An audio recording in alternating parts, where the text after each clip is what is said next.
Here is an exchange between CNN's Breonna Keidler and Representative Michael Waltz, Republican from Florida. And now, while I think it's possible, and his rhetoric is not there now, but it's not inconceivable that if this war continues and the Biden administration doesn't pivot at all, that Donald Trump is going to try and get to the left of Joe Biden on this. And there's a lot of space there, a lot of space.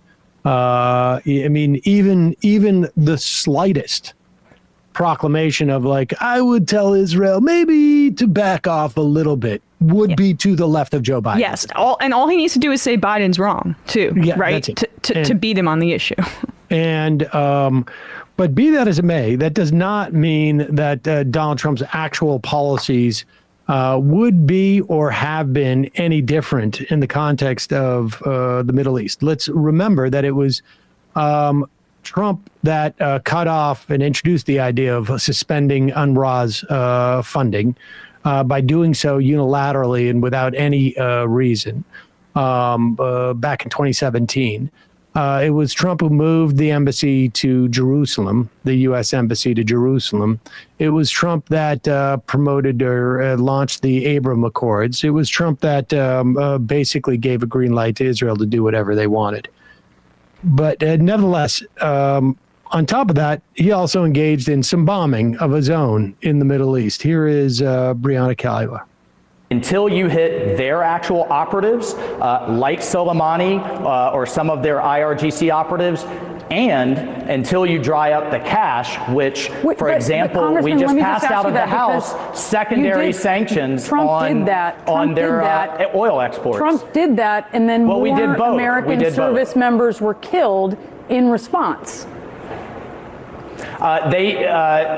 The Trump administration hit both the proxies and then eventually Soleimani himself. In January of 2020 and in March of 2020, American service members were killed. And beyond there, we had no more attacks, and we certainly didn't have. All right, pause. Let's just be clear what's going on here. The guy's arguing that the reason why these military base in Jordan was struck was because Joe Biden's not being aggressive enough in bombing. And Keeler's making it clear, like, you're crediting Trump with all this aggressiveness, and U.S. military personnel were killed after that. And it's actually... And he's saying, but after that, this is like the same way that the Bush administration dealt with 9/11.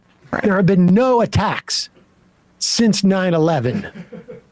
in this country under my watch.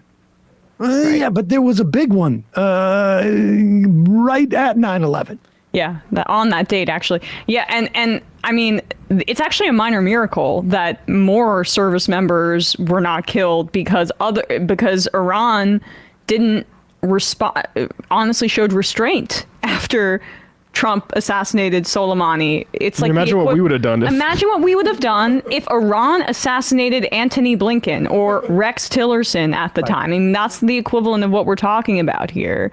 And Iran didn't spiral into a regional war because of Iran's restraint.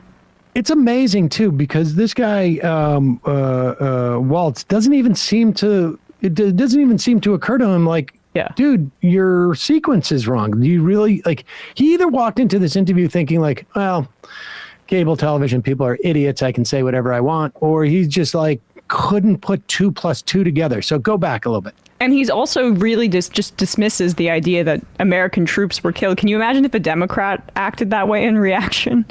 Well, they were killed, but not other ones. Yeah, right. Service members were killed. And beyond there, we had no more attacks, and we certainly didn't have the hundreds of attacks that we have now. We didn't have the attacks on international shipping. We didn't have missiles flying into international commercial ships. Service members. We didn't have Hamas massacre 1,500 Israelis in the largest attack on Israel. We're talking about service members. But this is all interlinked. Data. This is, I mean, excuse me, Bree, this is Iran's effort to kick out the United States from the Middle East and wipe Israel off the face of the earth. Pause it for a second. I mean, I love the idea, like this is Iran's effort to kick out the United States from the Middle East. I've got some news for you. We're in North America. Yeah. It's Iran that's in the Middle East. Like, how much death and destruction can we bring to a region because we want to control the oil? Is really the question for this guy. Continue. Is there any more? Data. This is, I mean, excuse me, Bree. This is Iran's effort to kick out the United States from the Middle East and wipe Israel off the face of the earth using all of these proxies, and now bolstered by its relationship with Russia and its relationship with China. So I don't think we can look at each one of these through the soda straw, and we certainly can't come on international television and say, well, it's been contained to Gaza, as the Pentagon's deputy press spokeswoman just did half an hour ago. I mean, that's gaslighting. It's wrong. It's inaccurate. And it's giving the wrong impression, not only to the American people, but I think it sends a signal to our adversaries that they can continue to get away with it. My point is just, if all of the families of these service members who have passed away due to Iranian-backed proxies deserve answers, then all of them deserve answers, and that is just the point that I was making. But I mean, the White House is engaged in gaslighting, just not of the kind, just about the genocide. Yeah. Slightly I hope they don't ghost us too, or love bomb us. I mean, she's left. Mike Waltz is therapized. Karine Jean-Pierre left me on red. I'm being breadcrumbed by the press secretary.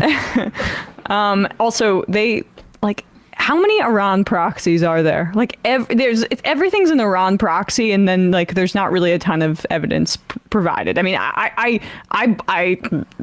it could be the case, right? It could be the case, but every time there's some sort of attack on U.S. interests in the region, it's an Iran proxy, and it's repeated uncritically every single time. And it also, and I wish there was more. But if you call everyone that has connections to America an American proxy, then you are a blind anti-imperialist. Israel's a bit of an American proxy.